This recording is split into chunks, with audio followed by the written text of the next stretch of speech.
الله الرحمن الرحيم. اهلا بيكم النهارده بحلقه جديده، والنادي الاهلي يفوز على سان جورج الاثيوبي ب3 اهداف مقابل لا شيء في بدايه حكايه النادي الاهلي الافريقيه، ان شاء الله تبقى ال12 للنادي الاهلي. 3 اهداف كانوا اروع من بعض النهارده من توقيع حسين الشحات واحمد عبد القادر.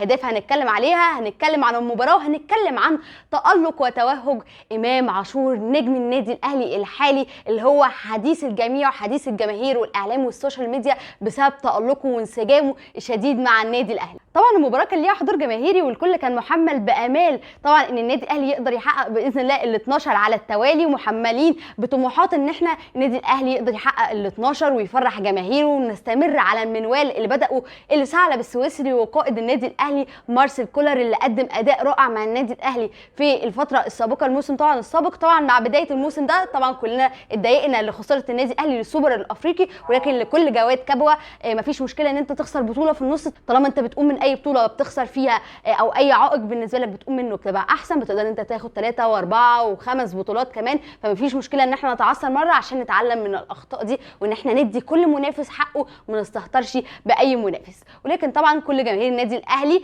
داخله متحمسه جدا للمباراه. ابتدت المباراه كلنا كنا فاكرين احنا هندخل هنبتدي يعني ايه الاحسن ان احنا نسجل من البدايه جون 2 3 لو نخلص الماتش بدري، ولكن ده ما حصلش. لعيبه الاهلي استنت شويه، كنا بنحاول بنروح بفرص، طبعا اهدر كهربا فرص عديده، هتكلم عن حته الكهرباء دي قدام شويه، ولكن النادي الاهلي فضل شويه صابر ما بيجيبش اجوان. حسين الشحات كان ليه في البدايه كان لقطه ما كانش مركز فيهم، ولكن يجي حسين الشحات عشان يدينا واحده من ابداعاته. ولكن انت استنى يا سحس شويه عشان كان في ابداعات قبلك، وهي لامام عاشور صاحب اسيست الهدف ده. ولكن امام عاشور مش ابداعه بس في الاسيست، لان عادي اسيست جميل امام عاشور بيعمله كتير، ولكن احنا هنتكلم عن امام عاشور بشكل عام في المباراه دي والمباراه المصري السابقه اللي الاهلي فازها ب4 اهداف مقابل لا شيء. ايه امام عاشور، ما شاء الله على امام عاشور. انا ما كنتش متوقعه نهائي ان امام ينسجم مع الفرقه بسرعه كده. امام عاشور ذكي، عارف يحافظ على نفسه وعلى دماغه ويقفل على نفسه ويركز مع الاهلي في الملعب ومع زمايله. ظهر ده في ادائه في مباراه المصري ومباراه النهارده اللي هو خلاص امام عاشور مستر اسيست من اول ماتشين ليه مع الاهلي، وخد ثقه من الجمهور، والجمهور بقى واثق فيه لدرجه ان احنا وامام بيخرج احنا متضايقين. انت ازاي تخرج امام؟ صعب قوي ان لاعب يقدر يثبت نفسه من البدايه كده. لكن كولر ذكي جدا في حته ان هو بيطلعه مثلا في الدقيقه 65 زي النهارده، لان هو لسه راجع من اصابه، بيحاول يحافظ عليه بدنيا عشان ما يتاثرش او يبقى فيه مضاعفات للاصابه، لا بيحافظ عليه بيرجعه واحده واحده. هو مدرب الاحمال، فدي نقطه ذكيه جدا من كولر. انت كمشجع مش تبقى واخد بالك منها، لان امام مش مديك اصلا ايحاء ان هو لسه راجع من اصابه، لا بيديك ايحاء ان واحد بقاله سيزون ولا 2 بيلعب متواصل، ما فيش اي اصابات، لسه جاي، لسه كانه قاعد معاك بقاله زمن في الاهلي، منسجم. كله قال رضا سليم وعمل معاه شغل رائع ومش عارفه ايه وكده، يقوم عامل اسيست لتاو، الله عامل مع تاو اسيست رائع وشغل رائع، يجي حسين الشحات يشتغل مع حسين الشحات، الله ده امام عامل شغل رائع. امام تتغير امامه الاسامي ولكن يفضل هو ويظل امام عاشور صاحب الاسيستات الرائعه والتمريرات الحاسمه. فشابوه ليك يا امام. وسواء انت شخص معارض لصفقه امام، مؤيد لصفقه امام، عاجبك امام في الاهلي، مش عاجبك وجود امام في الاهلي، ولكن امام اللي بيقدمه يستحق ان انت تشيد بيه، لان هو عامل اللي عليه في الملعب وبيحاول ان هو يأدي ويثبت نفسه. وهو النهارده طبعا بيجي النادي الاهلي اعلنت ان هو مان اوف ذا ماتش، وهو يستحقها طبعا مع حسين الشحات، ولكن هو يستحقها امام عاشور. فكمل يا امام. حتى جزئيه ان انت كواحد كشاب ان انت كنت بادي حياتك بطريقه مختلفه جدا، عقليتك مختلفه، شتايم وبقى بتدخل في مهاترات ملهاش اي 60 لازمه، ان انت ترجع من ده كله، لا تفوق، تبتدي تركز، تبعد عن كل ده، تبتدي تركز في كاريرك، تحاول تحترف، بعد كده تيجي للنادي الاهلي ويبقى قدامك بيراميدز بفلوس كتير، او ان انت تكمل في الاحتراف، ولكن انت بتختار ان انت تيجي النادي الاهلي عشان انت بجد عايز تركز، عايز تعمل لنفسك تاريخ، ابتديت ان انت تركز في الكوره. في دي نقطه كويسه يا امام، واحنا وراك وفي ظهرك. بس بالله عليك يا امام، احنا سيبنا لك 22، بلاش وش رجل يا امام كده انت هتاخد كل حاجه، مش هينفع يا امام. ولكن طبعا حتى وش رجل امام كويس جدا، بينياته رائعه، ونتمنى باذن الله ان هو يستمر على الاداء ده. اديناك حقك كده يا امام. تعالى بقى يا حسين يا شحات. حسين الشحات اللي بيبتدي الموسم الافريقي ليه بهدفين اروع من بعض. اتكلم على جمال الجون ده ولا على جمال الجون ده؟ بيجيب جون الاول للنادي الاهلي نسخه طبق الاصل من جون اللي جابه امام المقاولين في الماتش الحاسم للنادي الاهلي في دوري 2019 لو انتوا تفتكروه، كوبري في اللعب ويحط الجون بركنه رائعه من حسين الشحات عشان بيعلن عن الهدف الاول للنادي الاهلي، وبيبتدي يسهل على النادي الاهلي المباراه، لان الشوط الاول لو كان خلص تعادل كان الموضوع هيبقى صعب على النادي الاهلي في الشوط الثاني، كانت ممكن الفرقه اللي قدامنا تغلس بشكل كبير. هي فرقه عشوائيه، فرقه انت مش عارف تلعب قدامها كوره قوي، لان هي بتلعب بلعب عشوائي كتير. الحمد لله ان انت قدرت تطلع بالمباراه لبر الامان، لا وكمان بسكور و3 اهداف. بيسجل حسين الهدف الاول طبعا بعد اسيست رائع من امام عاشور. بيدخل الشوط الثاني وسيل من الهجمات الضائعه للنادي الاهلي. كره في البدايه من ربيعه في العارضه، وبعد كده امام عاشور وتيجي كره في العارضه زعلت عليها جدا، كنت عايزه امام يسجل هدف، كانت هتبقى جميله جدا برده بالنسبه له.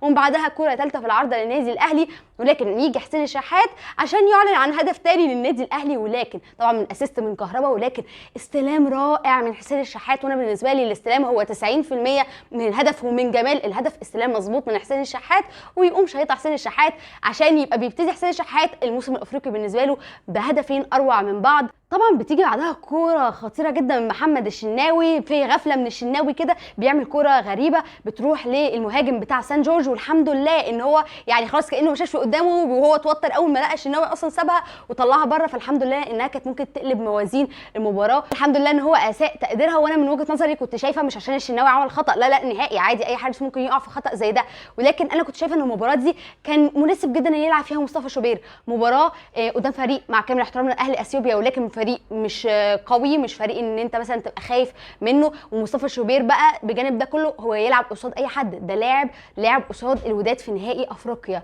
ولاعب مش بس اللي هو كان موجود سد وخانه وخلاص، لا ده لاعب وكان من نجوم اللقاء، وصد كورتين اخطر من بعض، ومنع عنك فرصتين او 3 كمان مصطفى شوبير. فانت مش بتتكلم عن حارس لسه انت عايز تديله ثقه، لا ده حارس اوريدي هو واخد الثقه. اول مباراه افريقيه يلعبها كان نهائي افريقيا، فانت كنت ممكن ككولر ان انت تلعب مصطفى شوبير وتديله خبرات اكتر وتلعبه وتخلي رجله في الملعب اكتر، دي كانت هتبقى حاجه كويسه جدا منه. ولكن اكيد كولر ليه وجهه نظره الفنيه. نيجي بقى لنقطه كهربا.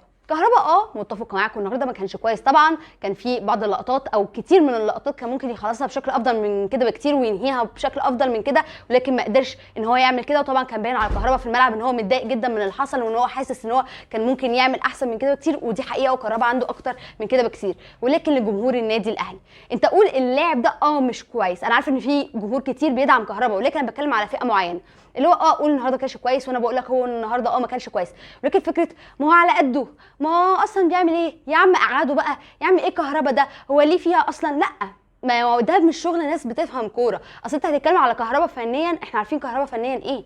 كهربا هو نجم السيزون بالنسبه لك مع بعض اللاعبين طبعا، ولكن كان من نجوم السنه اللي فاتت، هو سبب كبير من الاسباب اللي خلتك تاخد دوري ابطال افريقيا، دوري ابطال افريقيا اللي كان متواجد معاك في اهم لقطات في البطوله، ماتش الهلال والهدف الرائع اللي بالنسبه لي هو افضل هدف النادي الاهلي سجله في البطوله. ماتش من بعد كده كمان الترجي في نص النهائي وبيسجل الهدف الثالث هناك، هدف رائع، ومن بعدها بيسجل في النهائي هنا على ارضنا هنا في القاهره امام الوداد. فكهربا كان ليه تواجد معاك السنه اللي فاتت رغم غيابه فتره طويله جدا، اول ما رجع جايب جون في الزمالك في الديربي. فكهربا عامل موسم السنه اللي فاتت جميل جدا في الدوري او في افريقيا، مش بمعناه ان انا بقول لك ان هو يعيش على ده وما يلعبش تاني او ما يركزش تاني، لا كهربا مركز، ولكن انت انتقادك ما يبقاش اللي هو انت مالكش في الكوره، لا قول انتقد انت النهارده ما كنتش كويس، انت لا انت محتاج، انت بقالك فتره مثلا يا كهربا مش كويس، لكن ما بلاش اللي هو الخط اللي هو انت النهارده كويس فانت جامد، لو انت النهارده وحش انت مالكش فيها. ما بيبقاش التقييم على اللاعب بيبقى بالمنظر ده، بجانب ان كهربا اصلا مش بيلعب في مركزه. احنا عارفين ان كهربا مش مهاجم صريح يا جماعه، وكهربا مش سترايكر، احنا عارفين ان كهربا وينج، ولكن انت طبعا عشان كان عندك فقر في المهاجمين فانت اضطريت ان انت تدفع بكهربا كمهاجم، طبعا بعد وجود موديست اللي كان غايب عن النادي الاهلي النهارده عشان ما قدرناش ان احنا نسجله في القائمه الافريقيه للنادي الاهلي، ولكن طبعا هيبقى موجود مع الاهلي من بدايه المجموعات، طبعا مع وجوده هو اللي هيبقى يلعب في المركز ده، وكهربا طبعا ممكن يبقى يبدلوا ما بينهم وما بين بعض، ولكن كهربا هيلعب اكتر في فكره الوينج، طبعا مع رضا سليم، مع حسين الشحات، مع احمد عبد القادر، ان هنتكلم على الجون بتاعه، وكمان مع صلاح محسن انا بشوف ان هو يلعب كسترايكر احسن كتير ما هو يلعب كوينج، مع لعيبه كتير جدا. لا الاهلي هيبقى عنده جناحات كويسين، وانا شايفه ان بدا يبقى فيه فعاليه، وان شاء الله اللي جاي هيبقى افضل. طبعا بتيجي قبل انتهاء يعني المباراه بلحظات، مش قبل انتهاء المباراه، هو المفروض كان مدي 3 دقائق، هو كان 3 دقائق وكام ثانيه اصلا، يعني كان خلاص يعتبر المباراه تنتهي، بيجي احمد عبد القادر وبيحط جون رائع، ماركه احمد عبد القادر اللي احمد عبد القادر زي ما انا برضو دايما اقول لكم فنيا مفيش غبار على فكره احمد عبد القادر وامكانياته ومهاراته، ولكن العقليه والمينتاليتي انا بشوف ان دي مشكله احمد عبد القادر. 3 اهداف النهارده من النادي الاهلي اروع من بعض طبعا بقياده مارسيل كولر، ان النهارده الجمهور قاعد يهتف له كولر كولر كولر، وهو يعمل حركات الجمهور بايده معاهم ويسقف لهم ويحتفل معاهم. طبعا كانت لقطه رائعه، وطبعا هي لقطه جمهور حب يعملها بسبب العرض اللي اتعرض عليه ب 8 مليون يورو في الموسم في السعوديه، وهو رفضه، حب ان هو يكمل مع النادي الاهلي. جمهور الاهلي لا ينسى يا كولر، دي حاجه هتفضل دايما في ذاكرتنا، ان انت رفضت عرض بالملايين دي. وعشان الناس اللي بتقول لك احنا في عرض احتراف وهو طالما جاله فلوس يمشي، لا، في وما بقاش في حد مثلا يعمل الحركات دي وانه انتماء ومش عارفه ايه، لا، كولر جاي له هو بملايين وحب يقعد في النادي الاهلي لانه حابب النادي الاهلي، شايف المنظومه ناجحه، باصص ان هو ينجح. مش شرط الفلوس، الفلوس تقدر تعملها في اي وقت، ولكن البطولات الانجازات والوقت اللي معاك دلوقتي ده مش هيتعوض تاني، والجماهير اللي معاك دي مش هتتعوض تاني، ودي كنز.